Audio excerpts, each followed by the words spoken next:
मांस आहार है ही नहीं मानवों का। हम केवल अपने स्वाद के लिए, और कई लोग तो प्रोटीन के नाम पर और ना जाने दुनिया भर के ताकतों के नाम पर मांसाहार को और ज्यादा प्रोत्साहित करते हैं। हम आपसे स्पष्ट रूप से कह दें, मांसाहार करने वाला व्यक्ति, उसके हाथ से देवता कभी एक पुष्प भी स्वीकार नहीं करते।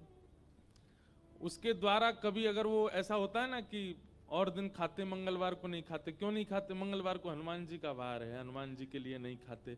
सोमवार को नहीं खाते, सोमवार को शंकर जी का वार है। कोई फर्क नहीं पड़ेगा।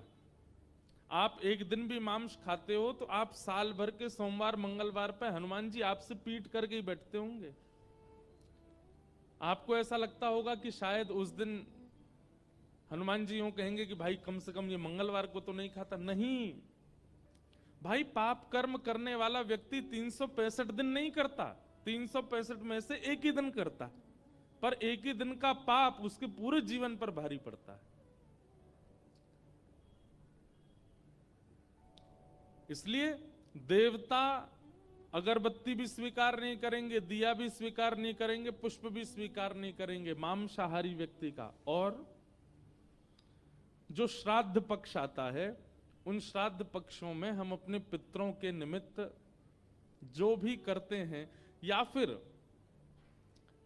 अब आप लोग सुनकर के आश्चर्यचकित हो जाओगे, श्राद्ध पक्ष में हमारे पितृ, यदि मांसाहारी व्यक्ति पितरों के लिए तर्पण आदि करता है तो पितृ उसके हाथ से तर्पण स्वीकार नहीं करते।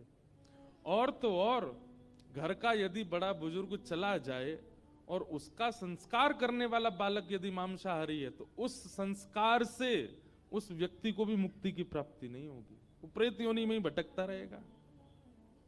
तो भैया, अपना भी बुरा कर रहे हो, पितरों का भी बुरा कर रहे हो, आने वाली जनरेशन का भी बुरा कर रहे हो, क्यों ऐसा करते हो?